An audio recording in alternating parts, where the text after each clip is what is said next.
6:14 మరొక చిన్న మాటని ధ్యానం చేసుకొని ముగించుకుందాం. ఆ మాట మరొక్కసారి చదువుదామా? 14 చితిసారకపు మ్రానుతో నీ కొరకు, అంతే చాలు. చితిసారకపు మ్రానుతో నీ కొరకు ఓడను చేసుకున్నాము.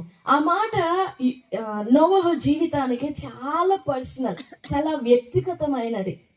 నీ కోసం చేసుకో, నీ కుటుంబం కోసం చేసుకో కాదు, నీ కొరకు ఓడను చేసుకో, నీ కొరకు ఓడను చేసుకో. That was the personal command, personal measurement for Noah. నీ కొరకు చేసుకో. కొలతలతో దేవుడు చెప్పినట్లుగా చేశాడు కాబట్టి ఆ ఓడ 150 దినాలు నీళ్లు భూమి మీద నిలబడిన, 40 పగళ్ళు రాత్రులు భూమి తుములు ఆకాశపు తుములు పైనుండి కింద నుండి నీళ్లు వచ్చిన, అది ఎంత తడిచిపోయినా, ఎంత నానిపోయినా, ఎంత తడిచినా, ఎంత నానినా ఆ నీళ్లు ఆ ఓడను ఏం చేయలేకపోయినాయి. ఆ నీళ్లు ఆ ఓడను ఏం చేయలేకపోయినాయి, ఎలాంటి కీడు చేయలేకపోయినాయి. కొంచెం కూడా ఒక రవ్వంత డ్యామేజ్ కూడా అవ్వలేదు. 40 పగళ్ళు 40 రాత్రులు ఆ ఓడను ఇటుపక్క ఈ అలలు, ఈ నీళ్లు ఉధృతి కానీ పర్వతాలకు ఢీ కొట్టుకోవడం, చెట్లకు ఢీ కొట్టుకోవడం, ఏదన్నా ఇంటికి ఢీ కొట్టుకోవడం, ఏదన్నా ఒక రాయికి ఢీ కొట్టుకోవడం, ఎంత తన్నకలాడినా కానీ ఆ ఓడకు ఏమీ కాలేదు. ఏమన్నా ఏమీ కాలేదు. రెండవ కారణం, ఆ ఓడ కాపాడబడడానికి రెండో కారణం ఏంటంటే, ఆ ఓడ కాపాడబడడానికి రెండవ కారణం ఏంటంటే దేవుని మాట. ఏంటది? ఓడ కాపాడబడడానికి కారణం దేవుని మాట. దేవుడు తన మాట చేత నిర్మించాడు ఆ ఓడని. దేవుడు, నాతో కూడా పలుకుతారా? దేవుడు తన మాట చేత నిర్మించాడు ఆ ఓడని. దేని చేత? దేవుని మాట ఆ ఓడను నిర్మించింది కాబట్టి ఆ మాట, ఆ వాక్యం ఉన్నంత వరకు ఆ కట్టడి, ఆ కట్టుబడి గాని, ఆ నిర్మాణం గాని సావదు. ఆ నిర్మాణం సావదు, కోలదు, నాశనం కాదు, డ్యామేజ్ అవ్వదు, డెస్ట్రాయ్ అవ్వదు, ఏమి కాదు దానికి. ఎందుకనంటే because of the word and according to the word. The sole reason for that ark is the word. దేవుని మాట. దేవుడు తన మాటతో నిర్మించిన దాన్ని పడగొట్టగలిగిన నీటి ఉధృతి గాని, దేవుడు తన మాట చేత నిర్మించిన ఆ నిర్మాణాన్ని డ్యామేజ్ చేయగలిగిన శక్తి గాని, డ్యామేజ్ చేయగలిగిన సృష్టి గాని, డ్యామేజ్ చేయగలిగిన అధికారము గాని ఇంతవరకు పుట్టలేదండి, పుట్టదు కూడా. That is the power of the word. అది దేవుని వాక్యం యొక్క శక్తి. భక్తి యొక్క సారాంశం ఏంటంటే, క్రైస్తవుని భక్తి సారాంశం ఏంటంటే only one thing: perceiving the strength or perceiving the stamina or the eternity of the word. వాక్యము యొక్క స్థిరత్వాన్ని గ్రహించుటయే భక్తి సారాంశం. If we doesn't know the eternity of the word, if we doesn't understand the stability of the word, we don't know God. పరిస్థితులు వస్తూ ఉంటాయి, ఎన్నో కొడుతూ ఆ ఓడకి ఎన్ని తగులు ఉంటాయోనండి. 1, 2, 3, 4 ఎన్ని తగిలి ఉంటాయో, ఎన్ని తగిలి ఉంటాయో, కానీ అది డ్యామేజ్ అవ్వదు. ఎందుకంటే దేవుని మాట కట్టింది, దేవుని మాట కట్టింది. That is the proof. అదే రుజువు. దేవుని మాట కట్టింది కాబట్టి ఆ ఓడ కోలదు. ఆ ఓడ జీవితమైనా అంతే, మనం నిర్మించుకునేది ఏదైనా అంతే. వాక్యము. మనం బలహీనం కావచ్చు, వి మే బి వీకెండ్, మనం బలహీనం కావచ్చు, బట్ మనల్ని చూసుకోవాల్సిన పని లేదు. We must trust the word. ఆ వాక్యం చూస్తే చాలా, అంతే. 33వ అధ్యాయం 2వ వచనం ఇర్మియా గ్రంథంలో ఒక అద్భుతమైన రీజన్ ఉంటుంది చూడండి. 33వ అధ్యాయం 2వ వచనం.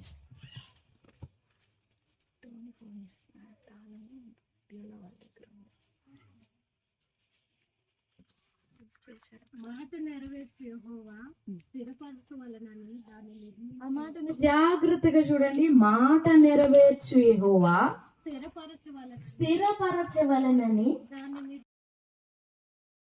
అవునా? The reason why the word was built is to establish the thing.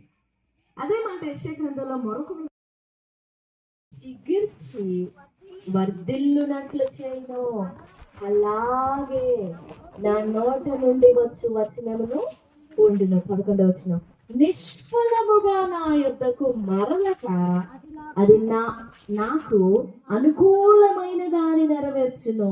నేను పంపిన కార్యమును భూమి మీద పడిన నీళ్లు ఎలా పడినాయో, ఆవిరి రూపంలో కాదు, మళ్ళీ అలాంటి టెక్నాలజీ వద్దు. భూమి మీదకి పడిన నీళ్లు అదే రిటర్న్ అవుతాయా? ఎలా వచ్చిందో అలాగే రిటర్న్ అవుతాయా? వాటి నువ్వు నాకు నీళ్లు పంపించావు కదా, నాకు అవసరం లేదని తిరిగి తంతదా భూమి? మనం బాల్ వేసినప్పుడు నన్ను కొడతావని చెప్పేసి రివర్స్ అవుతుంది బాల్ కదా. బాల్ వేయగానే ఎంత ఫోర్స్ తో కొడతామో అంతే ఫోర్స్ తో రిటర్న్ అవుతుంది. నువ్వు నాకు నీళ్లు పంపిస్తావు, నాకు నచ్చట్లేదు, నాకు ఎక్కువైపోయినాయి, నాకు సెట్ అవ్వట్లేదు అని రిటర్న్ పంపిస్తాయా? రిటర్న్ వెళతాయా నీళ్లు?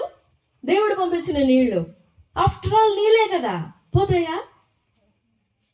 నేను సృష్టించిన ఆఫ్టర్ ఎవ్రీథింగ్, నేను సృష్టించిన నీళ్ళే నేను పంపిన ఉద్దేశాన్ని నాకు అనుకూలముగా నెరవేర్చి ఎలాగో నిష్ఫలముగా నిష్ప్రయోజనముగా ఫీల్ అయ్యి చేతగాక గివప్ అయ్యి చేతగాక ఇక్కడ ఉండడం చేతగాక, ఇక్కడ సెట్ అవ్వడం చేతగాక, ఇక్కడ కాంప్రమైజ్ అవ్వడం చేతగాక, ఇంకిపోవడం చేతగాక, నాకు సెట్ అవ్వట్లేదు అని చెప్పేసి పరిగెత్తి వచ్చేస్తాయా? నేను సృజించిన ఆఫ్టర్ ఆల్ నీళ్ళు అవి ఎలాగ రావో నా నోట నుండి వచ్చే వచనం కూడా అలాగుంటది. That is the eternity of the word. అది వాక్యం యొక్క స్థిరత్వం అండి. The standard strength of the word. అది మనం తెలుసుకోవాలి. అప్పుడు ఆ మాట ఒక్కటి చాలండి, ఒక చిన్న మాట చాలు. ఒక చిన్న మాట ఎనఫ్, చిన్న మాటే చాలు. ఆ మాట చిన్నదే, ఇట్ వుడ్ బి ఇనఫ్. కాబట్టి మన జీవితానికి దేవుని మాట ఖచ్చితంగా కావాలి. అప్పుడే మనం కూలిపోము. Praise the lord. స్తోత్రం చెప్దామా? హల్లెలూయా, హల్లెలూయా. ఓడ కూలిపోకుండా ఉండడానికి గల కారణము ఒకటి. స్థితిసారకపు మ్రాను అని అంటే అలాంటి మ్రాను ఎక్కడ ఉంటుందో ఎతకొచ్చుకొని అలాంటి దానితో ఇల్లు కట్టుకుంటే ఎన్ని తుఫానులు వచ్చినా ఎన్ని వరదలు వచ్చినా నన్ను ముట్టవలే అని అనుకుంటే పొరపాటే. సాధారణంగా చెక్కకున్న గుణం ఏంటంటే నానిద్ది. అవునా?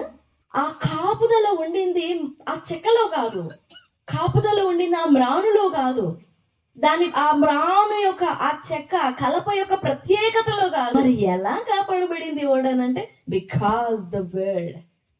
ఆయన అన్నాడు యోహాను సువార్త 1:1 ఆది యందు ఎప్పుడుంది వాక్యం? ఆదిలో ఉన్న వాక్యాన్ని ఇప్పటికి కూడా రుచి చూపిస్తున్నాడండి. అంత యథార్థమైనది, అంత శాశ్వతమైనది దేవుని వాక్యం. దానికి నాశనం లేదండి వాక్యానికి. ఆ వాక్యాన్ని నమ్మిన వారు కూడా నాశనమైన చరిత్ర లేదు. ఆ వాక్యాన్ని తప్పుగా అర్థం చేసుకొని నాశనం అయిపోవచ్చు. ఆ వాక్యాన్ని నమ్మలేక, ఆ వాక్యానికి లోపడలేక బలహీనమైన నాశనం అయిపోవచ్చు. కానీ వాక్యం ఏ ఉద్దేశంతో నీ యొద్దకు వచ్చినదో, ఏ కారణము చేత నీ యొద్దకు వచ్చినదో ఆ కారణాన్ని గ్రహించి లోబడి విశ్వసించి నష్టపోయిన చరిత్ర లేదండి భూమి మీద, ఉండదు కూడా.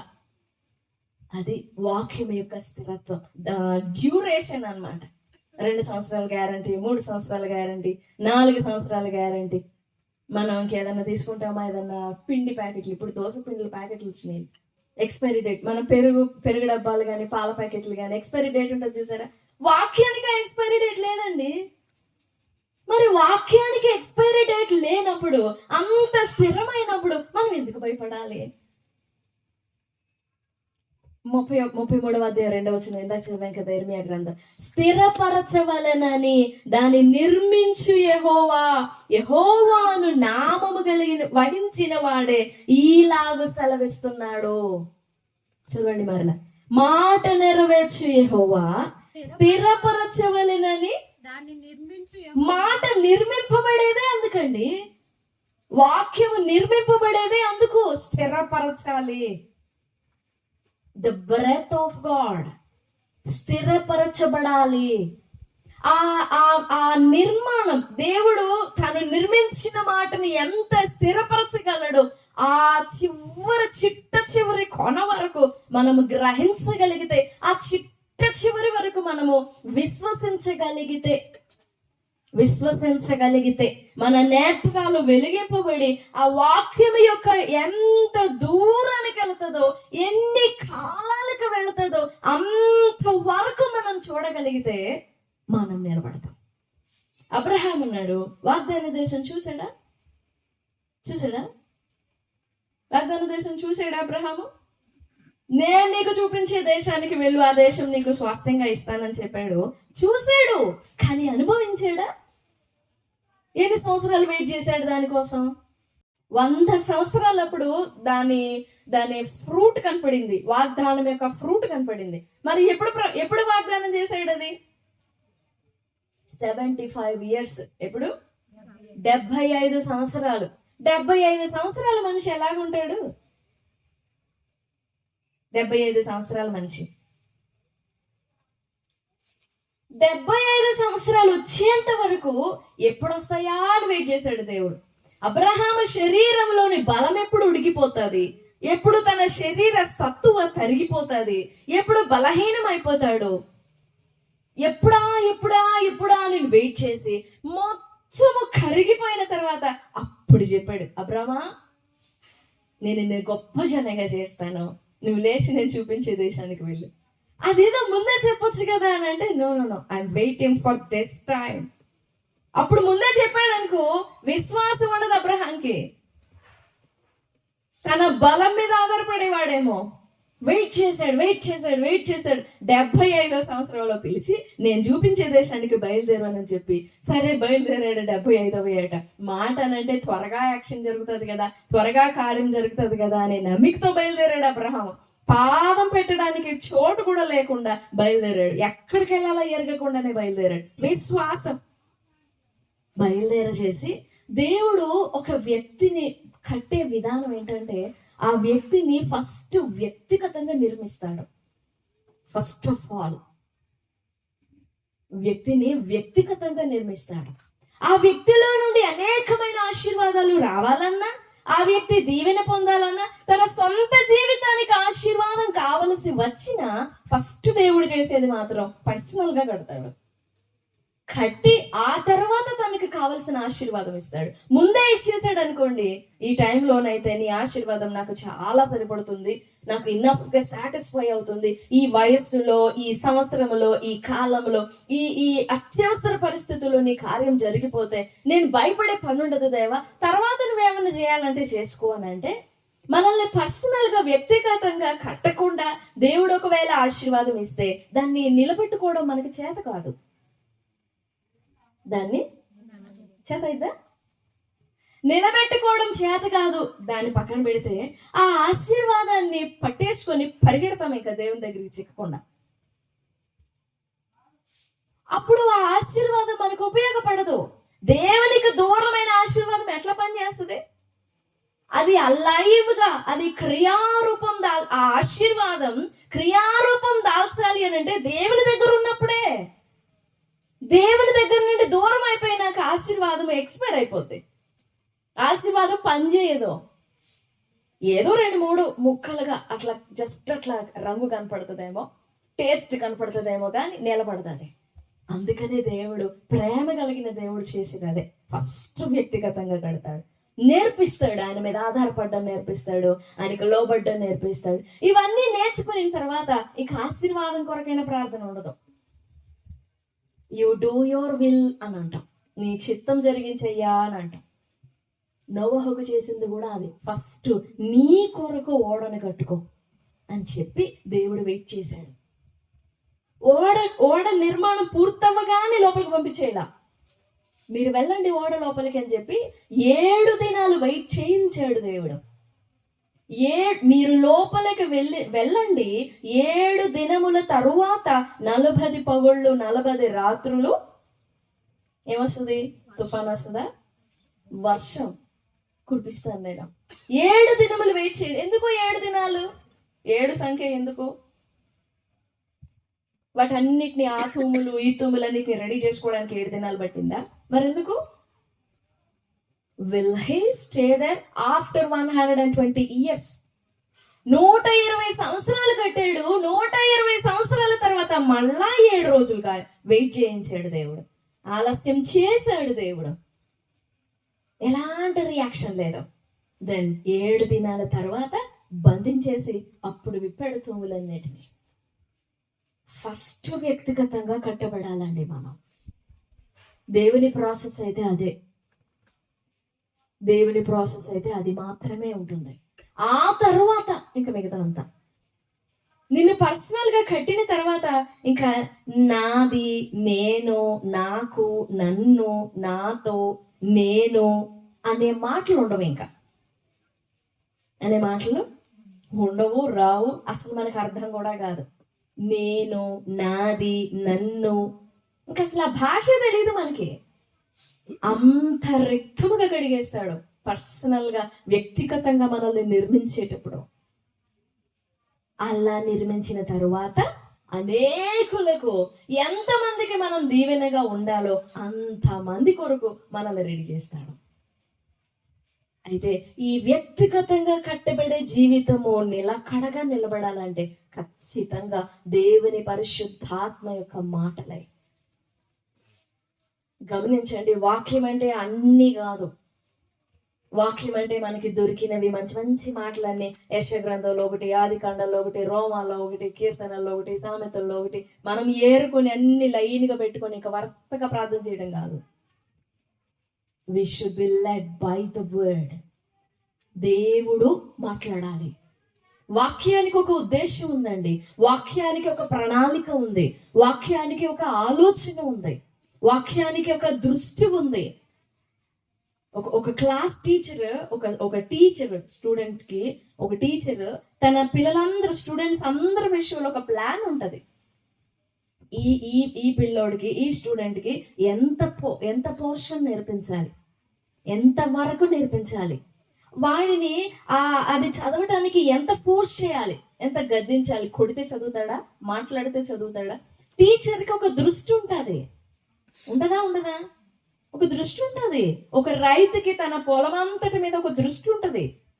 పొలంలో ఎక్కడ ఏ మొక్క ఉంటుంది, ఏ మొక్క బలహీనంగా ఉంది, ఏ మొక్క ఇతర మొక్కలను పాడు చేస్తుంది, ఏ మొక్క బలంగా ఉండదా?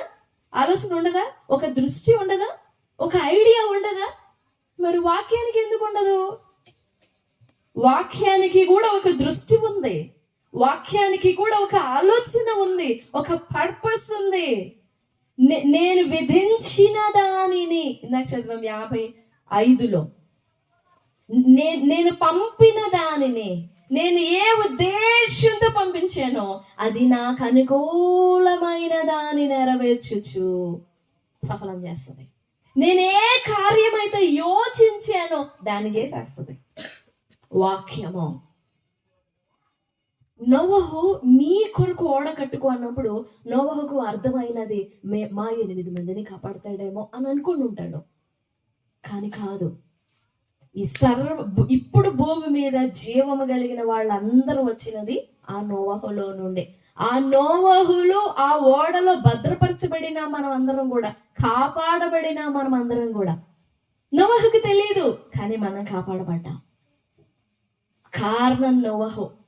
ఆ రోజు నోవహు వ్యక్తిగతంగా కట్టబడినాడు కాబట్టి ఎంత మందిని కాపాడగలిగాడు, ఇంత జనాంగాన్ని కాపాడగలిగాడు, భద్రపరచబడగలిగాడు. ఆ ఓడ భద్రపరచబడినది, కాపాడబడినది, సురక్షితంగా నిలబడినది. ఎన్ని ఆటుపోట్లైనా కానీ, అవి ఎంత పెద్ద దెబ్బలైనా కానీ, అదెంత ఘోరమైనవైనా కానీ, వాక్యం సత్యమైనది, వాక్యం శాశ్వతమైనది, అంతే. దాన్ని పట్టుకున్న వాళ్ళు ఎవ్వరూ సిగ్గుపడరండి, ఓడిపోరు, నాశనం అవరు. There is no damage or there is no destruction in the world. వాక్యం మనల్ని నాశనం చేస్తుందా? వాక్యం మనల్ని పడగొడుతుందా? వాక్యం మనల్ని ఆ దెబ్బలకి అట్లా అప్పగిచ్చేస్తుందా? నా వల్ల కావట్లేదు, ఇంకా దెబ్బకి నువ్వే చూసుకో, అది ఎంత స్పీడ్గా వస్తుందో, అలా ఎంత స్పీడ్గా వస్తుందో, పోయి ఆ పర్వతాన్ని గుద్దుకుంటున్నావు, ఇంకా నా వల్ల కావట్లేదు, నిన్ను ఎలా తప్పించే నా చేతి కావట్లేదు, ఇంకా నీ ఇష్టం అని దేవుడు, God doesn't give up on us, విడిచిపెట్టడం. ఆ అలల చేత లేకపోతే ఆ నీళ్లలో కొట్టుకులాడేటప్పుడు ఆ ఓడలో అంతా, ఓడ కదలకుండా ఉండిద్దా లేకపోతే షేక్ అవుతూ ఉండిద్దా? ఎప్పుడైనా ఎక్కారా ఓడ, పడవ ఎక్కారా? ఎలా ఉంటది? స్ట్రైట్ గా కదలకుండా పోతామా? నీళ్ళు ఎటు కూడా అట్లా ఊగుతుంది ఓడ, అలా ఊగితేనే కాపాడబడుతుంది అది. ఊగుతూ ఉండాలి. వాటర్ ఇటువైపు వీస్తే ఇటు ఊగాలి, ఇటు వీస్తే ఇటు ఊగాలి. నువ్వు ఇటుపోతున్నావేంటి, నేను ఇటుపోతున్నాను అంటే మునిగిపోతాం, ఇటు డౌన్ అయిపోతే మునిగిపోతాం. సో వాటర్ వేవ్స్ ఎలా ఊగితే అలా ఊగుతూ ఉండాలి. అలా ఊగుతూ ఉన్నప్పుడు లోపల ఓడ బాడీలో, ఆ ఓడలో ఉన్న వాళ్ళందరికీ ఆ సెన్సేషన్స్ అర్థమవుతాయా? ఆ మూమెంట్స్ అర్థమవుతాయా? అవుతాయి. నో, దేవుడు చెప్పాడు నీకోసం ఓడ కట్టుకోమని చెప్పాడు కదా, నేను కట్టాను, దేవుని కొలతల చేత కట్టాను, దేవుడు నన్ను లోపల ఉండమన్నాడు, నేను చెప్పినప్పుడు బయటికి రమ్మన్నాడు. లెట్స్ వెయిట్ చేద్దాం.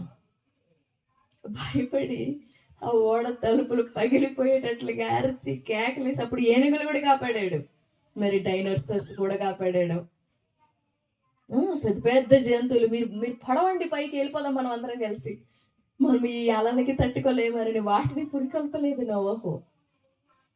ఒకవేళ ఎగిసి పడేవేమైనా ఉంటే కూల్ చేసేవాడేమో.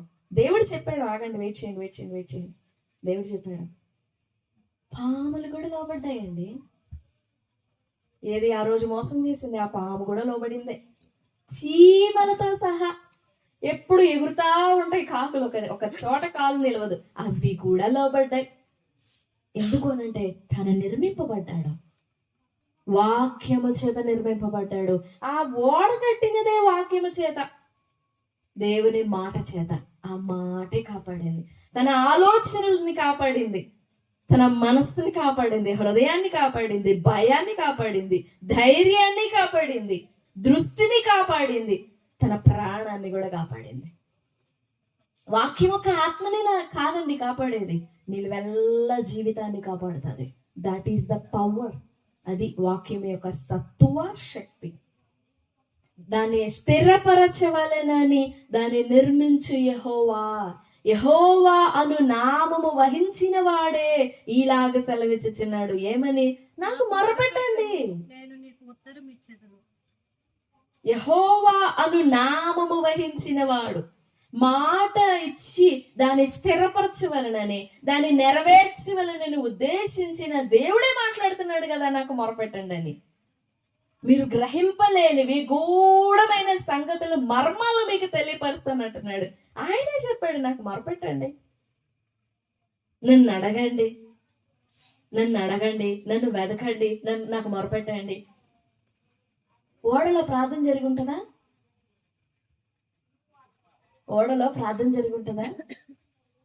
ఓడ నిర్మింపబడినట్టే, కాపాడబడినట్టే ఉంది లేఖనంలో, కానీ లోపల ఏం జరిగిందో తెలియదు. కానీ ఖచ్చితంగా ప్రార్థన చేసుకునే ఉంటారు. ఏం చేస్తారు 24 గంటలు? మోకరిల్లి. ఆ రోజు దానియేలు సింహపు బోనులో ఉన్నప్పుడు ఆ సింహాలన్నీ మోకరిల్లినాయి చూడండి, అలా మోకరిల్లి ప్రార్థన చేస్తా ఉన్నాయేమో జంతువులన్నీ కలిసి. నోవహు మాత్రం ప్రార్థన చేస్తున్నాడు. ఎందుకో తెలుసా? ఓడ బయట ఉన్నప్పుడు కూడా నోవహుకున్న అలవాటు, నోవహు దేవునితో కూడా నడిచినవాడు, నీతిమంతుడు. నోవహు ఈ తరము వారందరిలో కూడా నువ్వే నీతిమంతుడిగా కనపడుతున్నావు. ప్రార్థన జరిగే ఉంటుంది, ఓడలో ప్రార్థన జరిగే ఉంటుంది. దేవుని మాట కాపాడుతుందండి. ఎలాంటి ప్రళయంలోనైనా, అంత పెద్ద జల ప్రళయంలోనే ప్రాణం కాపాడాడు దేవుడు నోవహుది. నాసికారంధ్రములలో జీవము కలిగిన దాని అంతటి తుడిచేశాడు. కానీ నువ్వు మాత్రం బ్రతికుండాలి, నీకేం కాకూడదు. నువ్వు బ్రతకాలి, అనేకులను బ్రతికించాలి, నువ్వు బ్రతికుండాలి. అందుకే నీకోసం ఓడ చేసుకో. ఓడ లేకుండానే కూడా కాపాడొచ్చు దేవుడు. He can do that. కాపాడలేడా? కాపాడగలడు. బట్ నీకోసం ఒక ఓడని చేసుకో, సేఫ్ షెల్టర్ కోసం. ఆ దేవుని మాట అంతే. ఆ ఓడే కట్టుకోవాలా కాపాడబడ్డానికి? ఓడే కట్టాలా, ఓడ మాత్రమే కట్టాలా అంటే దేవుని మాట అది అంతే. దేవుడు నిర్మించిన నిర్మాణం, మాట చేత నిర్మింపబడిన నిర్మాణం అది. ఆయన మాట సత్యమైనది. దేవుని వాక్యం నిరంతరం నిలుస్తుందండి. కాలాలు మారిపోవచ్చు, మన జీవితాలు మారిపోతూ ఉండొచ్చు, ప్రకృతి మారిపోవచ్చు, సృష్టి మారిపోవచ్చు, గడ్డి పువ్వులలాగా మంచిగా వికసించి ఒక్క దెబ్బకు వాడిపోవచ్చు. కానీ వాక్యం వాడిపోయేది కాదు. దాని స్వభావం కాదండి వాడిపోవడం, బలహీనపడడం దేవుని వాక్యపు స్వభావం కాదు. వాక్యం యొక్క క్యారెక్టర్ కాదండి అది. వాక్యపు క్యారెక్టర్ ఏంటంటే staying for the longest time until his breath. ఊపిరి. అబ్రహాంతో చెప్పింది అదే. నువ్వేమో మాట ఇచ్చావు, నాకేమో వయసు అయిపోతుంది. నువ్వేమో మాట ఇచ్చావు, ఆ దమస్కు ఎలియాజరే ఆ దాసుడే వారసుడు అవుతాడులే, ఆ దాసుడే యాత్ర అంతా తీసుకొని పోతాడే అని నేను ఆశగా అన్నాడు అబ్రహాము.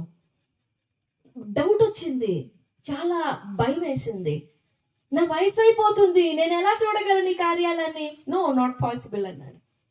ఓకే, నీకు నీ వయసు, నీ కాళ్ళ మీద భయం ఏర్పడింది కదా, అలా అని చెప్పి 15వ అధ్యాయంలో ఒక ఆశ్చర్యం కలిగించి అక్కడ తానే దేవుడు తానే రాజుచున్న అగ్ని వలె ఆ మృత కళేబరాల మధ్య, చూడు నేను నడుస్తున్నా, మళ్ళీ కన్ను పక్కకి తిప్పమాక, చూడు నన్నే, నేను నడుస్తున్నాను చూడు, నీకు గనక నేను ఈ మాట నెరవేర్చలేకపోతే వీటితో సమానం, నేను మృత కళేబరములతో సమానం, నా జీవంతోడు. అంటే నేను బ్రతికి ఉన్న కాలము తోడు. ఎంతకాలం బ్రతుకుతాడు ఆయన? 100 సంవత్సరాలు, 700 సంవత్సరాలు, 1000 సంవత్సరాలు, ఎన్ని సంవత్సరాలు చెప్పండి? మీ జ్ఞానాన్ని బట్టి, మీ ఊహను బట్టి చెప్పండి, అనుభవాన్ని బట్టి చెప్పండి. ఎన్ని సంవత్సరాలు నిలబడతాడండి దేవుడు? ఏ సంవత్సరం వరకు ఉంటాడు? అమ్మో ఫలానా 2026వ సంవత్సరానికి ఆయన చచ్చిపోతాడు, నా జీవితం ఏం కావాలి, ఇంకా నేను నమ్మిన నా నమ్మకం ఏం కావాలి అని భయపడడానికి రీజనబుల్. కానీ ఆయనకు మరణం లేదు కదా, ఆయనకు అంతం లేదు కదా. ఉందా? అంతం ఉందా? అంతం లేనివాడు ఆయన. అది నిరూపించాడు అబ్రహాముకి. నీ వయసు చూడొద్దు, నీ కాలం చూడొద్దు, నువ్వు నన్ను చూడు, నేను నీకు బహుమానం, నేను నీకు కేడాన్ని, నేను అబ్రహామా అని చెప్పి ఆ మాటలు కూడా నమ్మశక్యం కాదేమో. మనిషి కదా, దేవుని శక్తిని సామర్థ్యాన్ని గ్రహింపలేడేమోనని. సరే నువ్వు అలా కాదు కానీ అదిగో 3 ఏండ్ల పెయ్య పావురం ఇవన్నీ తీసుకొని వచ్చి రెండిటికి విభజించి అక్కడ కూర్చొని ఉండు, నేను వస్తానని చెప్పాడు. బయలుదేరాడు. దేవుడు వచ్చాడండి అబ్రహాం కోసం. చూడు నేను నడుస్తున్నాను, నేను నా పాదములతో నడుస్తున్నాను చూడు అని నడిచి చూపించాడు ఆయన. నడిచి చూపించి, నేను బ్రతికి ఉన్నంత కాలము నా జీవము తోడు నేను నీకు మాటిస్తున్నా, నా జీవము తోడు నేను నీకు మాటిస్తున్నా, నమ్ము. నమ్మాడు. అప్పుడు నమ్మాడు, చాలా స్ట్రాంగ్ గా నమ్మాడు. కానీ 16వ అధ్యాయం ఒక చీకటి కాలంలో వాళ్ళే ఏర్పడింది.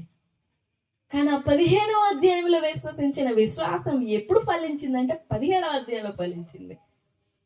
అప్పుడు చిగుర్చింది 17వ అధ్యాయంలో ఆ విశ్వాసం. నా జీవము తోడన్నావే, నేను సర్వశక్తి గల దేవుడను నా సన్నిధిలో నిందారహితంగా నడువనంటే అప్పుడు భయపడి సాష్టాంగపడి నమస్కారం చేశాడు. ఇంకంతే, పూర్తిగా తిరిగిపోయాడు దేవునికి వెళ్ళి, దేవుని వైపు మరలుకున్నాడు. దేవుని మాట శాశ్వతమైనదండి. దేవుని మాట కట్టుతుంది, కోల్చదు.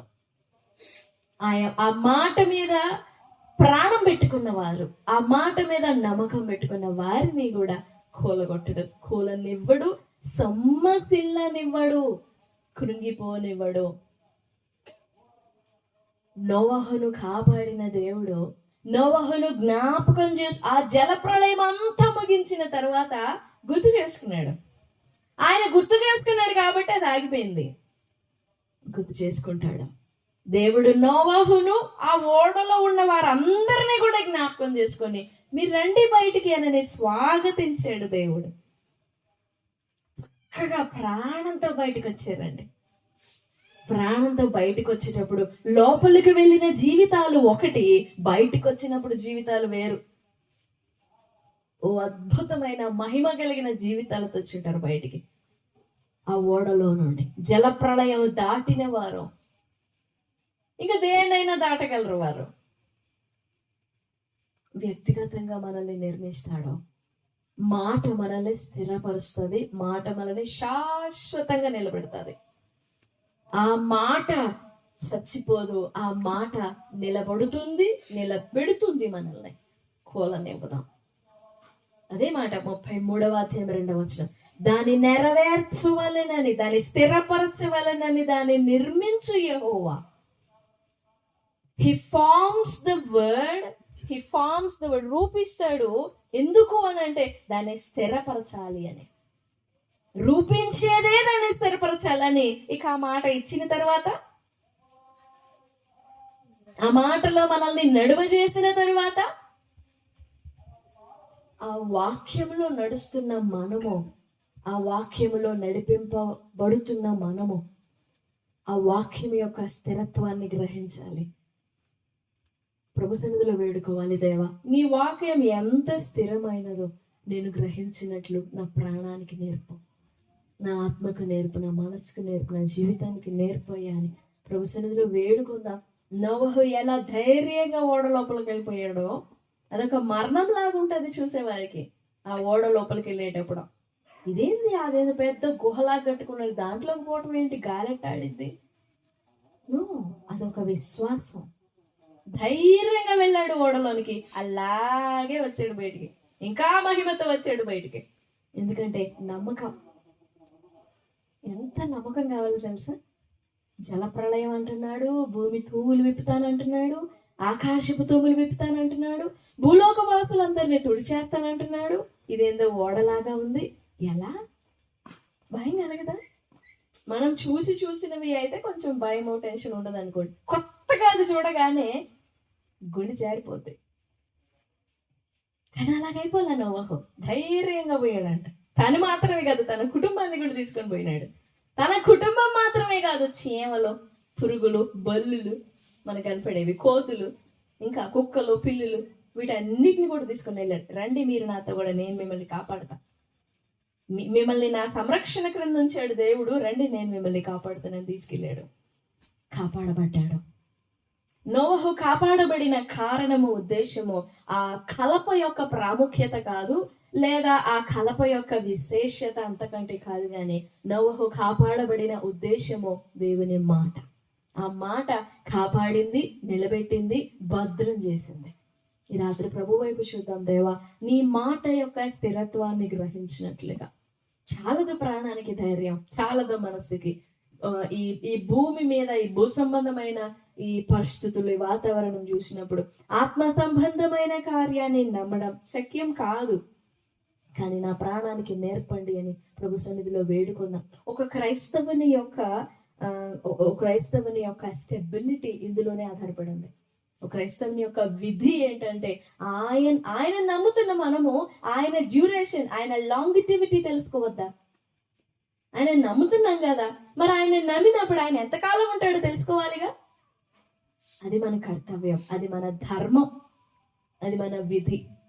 మన విశ్వాస జీవితాన్ని కట్టుకోవడానికి అది తెలుసుకోవడం, గ్రహించుకోవడం చాలా అవసరం. ప్రభు సన్నిధిలో వేడుకుందాం, ప్రభు సహాయపడతారు. దేవుడి మాటలన్నీ మన వినికిడిలో దీవించును గాక. ఆమేన్, ఆమేన్.